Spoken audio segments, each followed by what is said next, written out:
Let's try a thought experiment. Imagine a world with no electricity at all. No lights, no screens, not a single bit of internet. For the next few minutes, we're going to take a trip into an alternate timeline, one where civilization was built not on circuits, but on steam, gears, and just pure mechanical genius. Let's dive into this clockwork world. Seriously, just take a second and think about it. Your world, but everything that uses a plug or a battery is just gone. That constant hum from the fridge, silence. The glow from the city skyline at night, just darkness. And that phone in your pocket, well, it's basically a useless piece of glass. This isn't some disaster movie. It's a world where progress just took a completely different turn. So, what would be the first thing you'd really notice? Well, the very shape of our world would be totally different. And it all starts with our cities and how they would be built. I mean, just look at a city like New York. The famous skyline, how dense it is, its sheer size, all of it is basically a monument to electricity.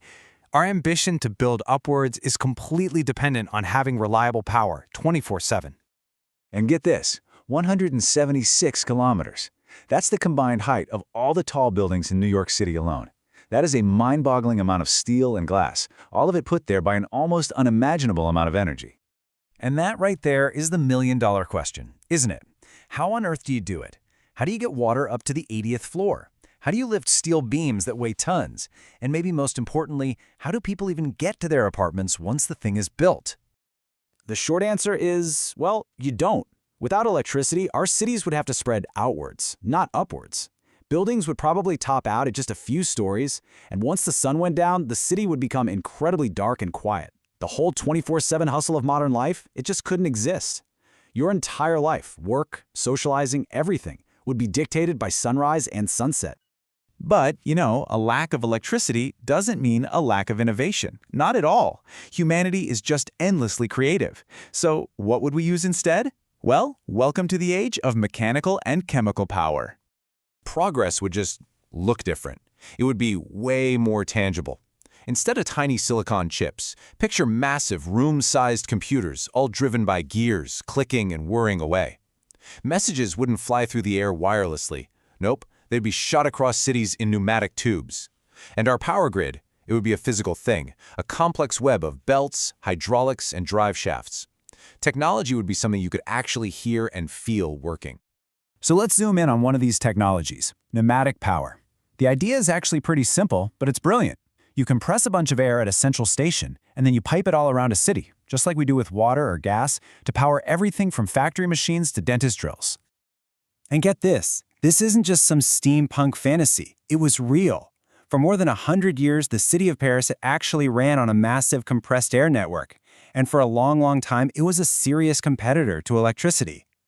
This chart just shows you how successful it was. It was founded way back in 1879, and it powered public clocks, elevators, all kinds of industrial tools.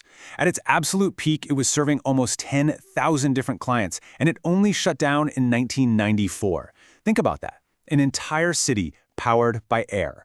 This proves that a complex industrial society is totally possible without a single electrical outlet. Okay, so we've got our reimagined cities and our new technology. But what about something a little more personal? What happens to medicine when you can't plug anything into the wall? It's kind of shocking when you think about it. So many of the diagnostic tools we just take for granted would be gone.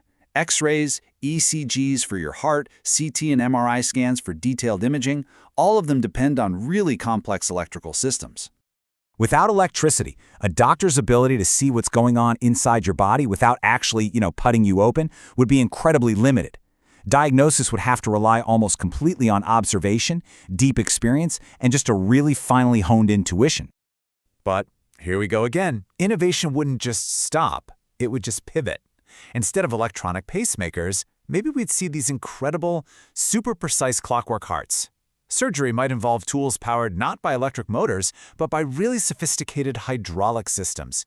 Doctors would essentially become master mechanics of the human body. So, how does all of this change society itself? A world powered by mechanics and limited by daylight. Well, that would inevitably change our culture and the whole pace of our lives. The contrast is pretty stark, right? Our world of instant global news would be replaced by local newspapers and live theater. That 24/7 rush gives way to a life that's governed by the sun. Connection becomes something you do face to face, not screen to screen. And information, it travels at the speed of a train, not the speed of light. And this brings us to what might be the biggest question of all.